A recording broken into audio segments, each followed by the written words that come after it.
Lost in all the economic back and forth is a government funding deadline that's just 1 week away, putting Congress on the clock early in this second Trump term.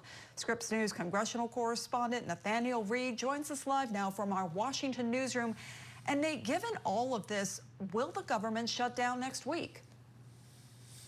Maya, that is the trillion-dollar question in Washington right now, whether a government shutdown could be looming on the horizon. At this point, there are vast differences between where Democrats are on potentially voting in favor of government funding and where Republicans are on government funding. For one, Democrats are still seething angry over some of Elon Musk and his DOGE cuts to government spending and to government employees. Some have called it illegal, saying that it should end up in front of the courts, trying to take an all-above-the-board approach to try and combat those cuts.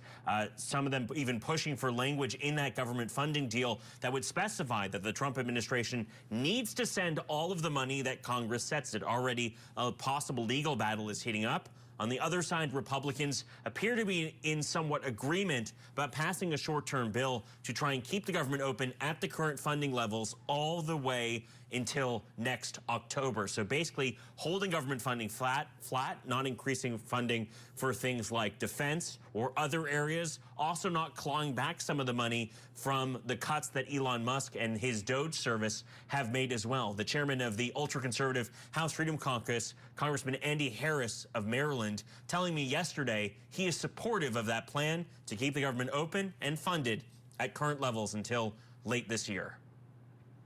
Mr. Chairman, can you get behind a clean CR? Absolutely, 100%. We need to advance President Trump's agenda. That's what he's asked for. That's what I'm going to get behind. I'm going to urge all the members of the Freedom Caucus to get behind.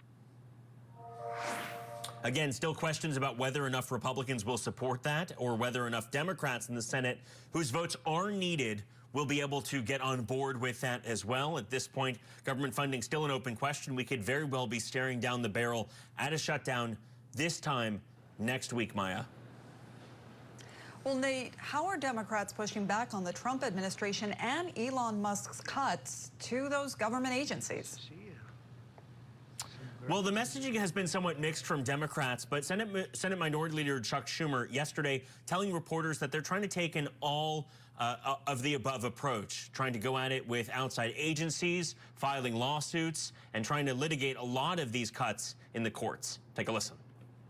We have filed over 100 lawsuits working with the AGs and working with independent groups. We have won 87% of them.